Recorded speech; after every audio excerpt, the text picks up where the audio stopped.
François, y a-t-il d'autres acteurs intéressés par ce cursus? Oui, il y a d'autres acteurs qui sont prévus dans le cursus.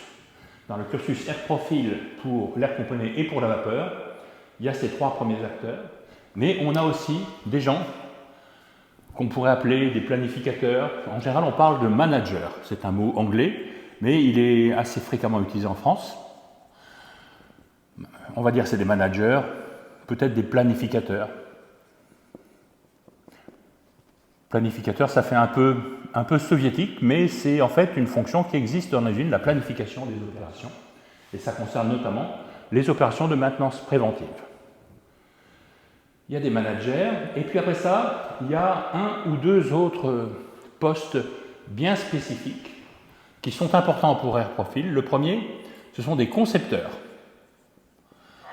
Les concepteurs d'installation d'air comprimé ou de vapeur sont des gens qui avant étaient rattachés au service des travaux neufs. Quelquefois, ça peut être des ingénieries, des sous-traitants. Et vous avez un dernier poste qui est très important pour Air Profil, ce sont les auditeurs.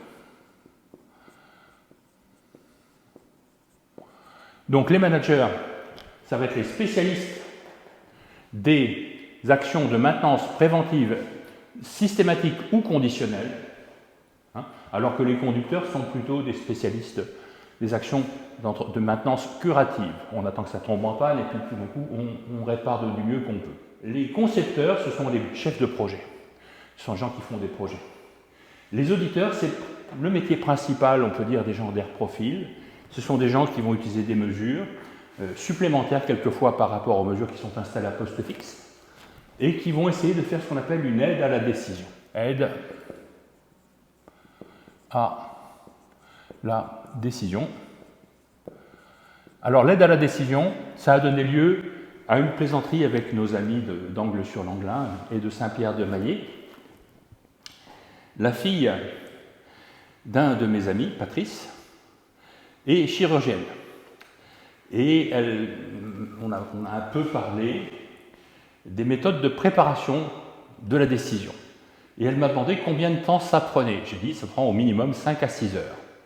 Elle m'a dit, quand il y a une hémorragie qui se déclenche chez un de mes patients, j'ai 2 à 3 secondes pour prendre une décision, sinon il est mort.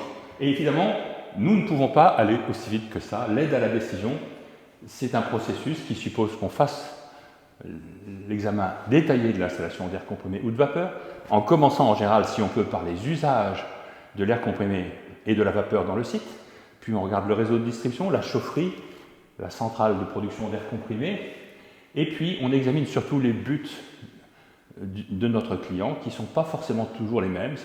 Souvent, c'est économiser l'énergie, quelquefois, c'est assurer une très bonne qualité d'air comprimé. Et donc, il faut réfléchir. L'aide à la décision, ça donne lieu à des audits qui sont une des actions qu'on fait chez Air Profil, qui sont des audits, soit des audits non instrumentés, des études non instrumentées. On utilise l'instrumentation existante, qui souvent est suffisante. Quelquefois, on doit rajouter des moyens de mesure supplémentaires, et nous avons des débitmètres non intrusifs à ultrasons.